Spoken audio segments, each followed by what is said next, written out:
Selamat pagi dokter, saya Brenda Septianti. Hari ini saya akan mempresentasikan case report saya yang berjudul Gambaran Radiografi Akses Periapikal. Untuk pendahuluan, penyakit pulpa dan periapikal merupakan peringkat 11 dari seluruh penyakit di Indonesia tahun 2006. Abses periapikal merupakan kondisi infeksi nekrosis pulpa sebagai kelanjutan dari periodontitis apikalis kronis. Invasi bakteri ke jaringan periapikal disertai pembentukan pus. Tanda awal itu hilangnya densitas tulang, pelebaran ligamen periodontal pada apeks gigi, disertai resorpsi tulang sekitarnya. Untuk deteksi dini, tahapan penting dalam mendiagnosis penyakit, merencanakan perawatan, dan menentukan prognosis dari penyakit. Pemeriksaan radiografi itu dilakukan untuk mendeteksi proses patologis yang terjadi pada tulang rahang, termasuk abses periapikal. Untuk tinjauan pustaka, definisi itu kumpulan pus yang terlokalisir dibatasi oleh jaringan tulang yang disebabkan oleh infeksi pulpa atau periodontal. Terjadi ketika respon inflamasi diawali mikroorganisme patogen dan pulpa yang nekrotis, sehingga terbentuk lesi pada tulang terbatas apeks gigi. Untuk yang akut, itu terlokalisir berasal dari pulpa, merusak jaringan periradikuler sebagai respon inflamasi. Untuk yang kronis, itu lesi inflamasi dari pulpa ditandai lesi menetap disertai pus atau abses keluar dari mukosa. Untuk etiologinya, itu karies, trauma itu seperti kebiasaan bulk grinding. Untuk genetik, itu seperti amelogenesis imperfecta. Untuk patogenesisnya, jadi eh, rusaknya proteksi dari enamel gigi akan memfasilitasi bakteri untuk masuk ke dalam kavitas dan menyebabkan infeksi lokal. Infeksi dalam kavitas ini akan berkembang dalam ruang yang terbatas di dalam gigi, pada akhirnya akan menekan dinding dentin bagian dalam sehingga menyebabkan nyeri. Infeksi ini akan menjalar ke bawah melalui saluran akar dan turun ke mandibula atau ke arah superior pada maksila, bergantung pada gigi yang terinfeksi. Bakteri penyebab nekrosis pulpa lalu keluar dari apeks akar, kemudian memicu respon inflamasi pada ruang ligamen periodontal, khususnya pada area apikal dan tulang sekitarnya. Neutrofil akan terkumpul dan membentuk pus yang akan menjadi abses periapikal. Jadi abses akan menembus tulang dan jaringan lunak sehingga membentuk sinus tract secara intra maupun ekstraoral. Jadi ketika gigi yang terinfeksi ini tidak dilakukan perawatan, maka, respon inflamasi dapat, menyebar melalui tulang menuju spasium jaringan sekitar, sehingga, tidak hanya, terbatas pada apikal gigi, kondisi ini dapat menyebabkan kematian atau nekrosis tulang yang disebut, dengan osteomyelitis. Untuk tanda gejala dan rencana perawatan, untuk yang akut itu onset cepat, nyeri spontan, terdapat bengkak, peningkatan suhu tubuh, tes vitalitasnya negatif, perkusi dan palpasinya positif. Untuk yang kronis, itu ada saluran, jalan keluar pus atau sinus tract pada tulang atau jaringan lunak mukosa. Untuk rencana perawatan dari abses periapikal ini, itu menghilangkan bahan nekrotik pada jaringan pulpa, kemudian melakukan drainase untuk, mengeluarkan pus ini.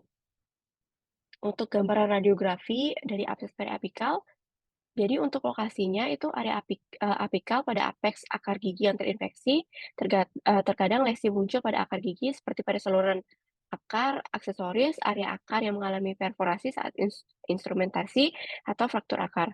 Untuk batas tepi itu ill-defined yang menunjukkan zona transisi tulang yang bertahap dari pola trabekula normal di sekitar menjadi pola tulang abnormal dan lilesi. Terkadang batas tepi dapat terlihat jelas atau well-defined dengan zona transisi tulang yang sempit antara lesi dan tulang normal. Untuk struktur interna itu ketika lesi membesar pada apikal dari ligamen periodontal, area resorpsi tulang akan terpusat atau sedikit lebih apikal dari apeks akar gigi dan menghasilkan gambar yang radiolucent. Untuk efek terhadap gigi dan jaringan sekitar, itu hilangnya lamina dura di sekitar apeks gigi yang terlibat. Abses periapikal melibatkan gigi sulung dapat mengganggu dari erupsinya gigi permanen di bawahnya. Untuk laporan kasus yang pertama, itu ada perempuan usia 55 tahun datang ke klinik dengan keluhan utama nyeri dan sensitif pada regu depan rahang atas sejak 10 hari yang lalu. Pemeriksaan klinis itu didapatkan abrasi atrisi pada gigi insisifus sentral dan lateral kanan rahang atas dan gigi insisifus sentral kiri rahang atas sensitif saat perkusi. Untuk gambaran radiografi itu abses dan resorpsi eksternal gigi 11, 12, dan 21. Untuk diagnosis itu didapatkan pulpitis irreversibel kronis, rencana terapi perawatannya itu saluran akar. Untuk kasus yang kedua, itu perempuan berusia 29 tahun, datang dengan keluhan gigi 41 ekstrusi dan goyang. Pasien menyadari gigi tersebut mulai ekstrusi itu sejak 1 tahun yang lalu, semakin goyang sejak saat itu. Pasien menggunakan tindik berbahan logam pada lidah sekitar 11 tahun. Tindik tersebut terkadang mengenai gigi depan bawahnya saat menggerakkan lidah atau saat menyikat gigi. Pemeriksaan klinis didapatkan gigi 41 goyang, derajat 2, mukosa gingival bukal dan lingual inflamasi ringan, dan menunjukkan resesi 5 mili. Pada permukaan bukal, terdapat resesi 6 mili pada permukaan lingual, permukaan yang aus pada area singulum gigi 41. Radiografi periapikal itu lesi radiolusen besar pada periapikal gigi 41, tulang alveolar terlihat masih intak. Diagnosis itu, lesi periapikal berasal dari endodontik, metalik barbel yang besar dicurigai, menjadi penyebab cedera pada gigi. Untuk rencana perawatan itu dilakukan perawatan saluran akar. Untuk kasus ketiga itu perempuan usia 18 tahun dirujuk ke Departemen Endodontik Autonomous University of Nuevo Leon, mengeluh nyeri dan pembekakan yang semakin membesar pada wajah, wajah asimetris pada pipi kanan. Pemeriksaan klinis itu gigi 46 nyeri saat perkusi, tes vitalitas negatif, pemeriksaan radiografi, radiolusen di daerah periapikal, diagnosis abses periapikal akut, perawatan saluran akar. Jadi untuk interpretasi kasus 1, eee, untuk mahkota itu untuk gigi 11 mahkota menghilang, sepertiga insisal. Untuk 12 tidak dapat diinterpretasi pada sisi distal. Untuk, gigi 21 itu menghilang pada setengah insisal. Untuk akar itu gigi 11 itu lurus, 1 resorpsi pada sepertiga apikal akar sisi mesial dan distal. Untuk 12 itu 1 lurus dalam batas normal. Untuk 21, 1 lurus resorpsi pada sepertiga apikal akar sisi mesial. Untuk membran pada gigi 11 itu melebar sepertiga koronal, akar sisi mesial melebar di sepanjang akar sisi distal, menghilang pada sepertiga apikal akar. Untuk gigi 12 itu melebar di sepanjang akar sisi mesial, menghilang pada sepertiga apikal akar, tidak dapat diinterpretasi di sepanjang akar sisi distal. Untuk gigi 21 itu melebar pada sepertiga korona akar sisi mesial, menghilang pada sepertiga apikal akar. Untuk lamina dura 11 menghilang di sepanjang akar sisi distal dan sepertiga apikal akar. Untuk 12 itu menghilang di sepanjang akar sisi mesial dan sepertiga apikal akar, tidak dapat diinterpretasi di sepanjang akar sisi distal, dan 21 menghilang pada setengah apikal akar sisi mesial dan sepertiga apikal akar. Untuk alveolar crest, penurunan secara vertikal pada sisi distal kurang lebih 7 mili di atas cemento enamel junction, itu pada gigi 11.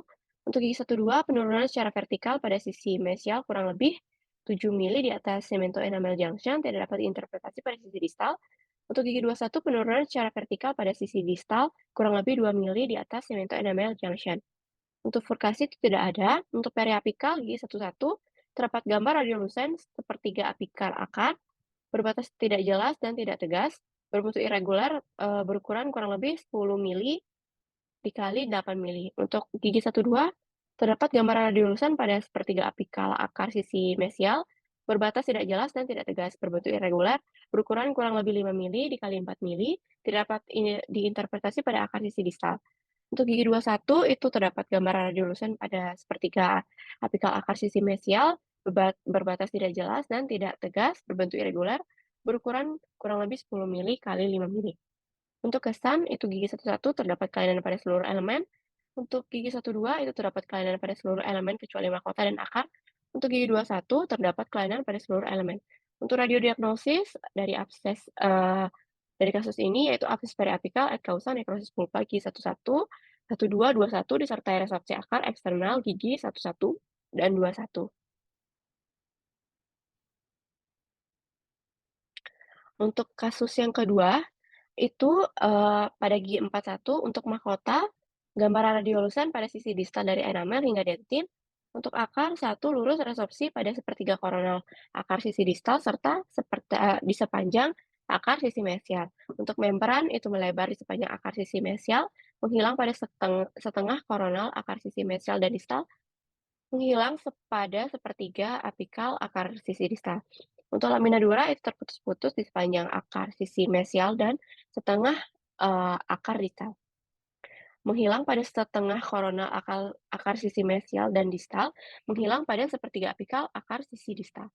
Alveolar crest itu penurunan secara horizontal pada sisi mesial dan distal kurang lebih 5 mili di bawah cemento enamel junction. Untuk furkasi tidak ada, untuk periapikal terdapat gambaran radiolusen pada sepertiga apikal akar, berbatas tidak jelas dan tidak tegas, berbentuk irregular berukuran kurang lebih 8 mili kali 5 mili. Untuk kesan terdapat kelainan pada seluruh elemen.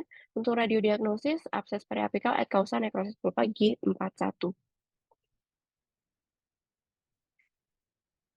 Selanjutnya untuk kasus ketiga, untuk interpretasinya, untuk elemen 46 itu mahkota gambaran radiolusen pada oklusal sisi mesial hingga distal dari enamel hingga pulpa. Untuk akar, dua konvergen dalam batas normal. Untuk membran melebar pada setengah apikal akar mesial sisi mesial dan sepanjang akar mesial sisi distal. Melebar di sepanjang akar distal sisi mesial, menghilang pada sepertiga apikal akar mesial. Untuk lamina dura terputus-putus pada sepertiga apikal akar mesial. Untuk alveolar crest dan furkasi dalam batas normal, periapikal terdapat gambaran radiolusen pada sepertiga apikal akar mesial, berbatas tidak jelas dan tidak tegas, berbentuk irregular berukuran kurang lebih 4 mili dikali 3 mili. Kesannya itu terdapat kelainan pada seluruh elemen kecuali akar, alveolar crest, dan furkasi. Untuk radiodiagnosis itu abses periapikal et causa necrosis pulpa gigi 46. Untuk diagnosis banding, untuk abses periapikal, ini ada 4, ada periapikal osseous dysplasia, granuloma periapikal, kista radikular, dan osteomyelitis. Untuk lokasi itu, periapikal PCOD, itu periapikal terkadang pusat lesi terletak lebih korona, pada mandibula, pusat lesi lebih superior dari kanalis mandibula. Untuk bentuk, dan batasnya irregular, bulat, oval, pusat epicentrum berada pada apeks akar gigi, multiple dan bilateral, terkadang lesi soliter.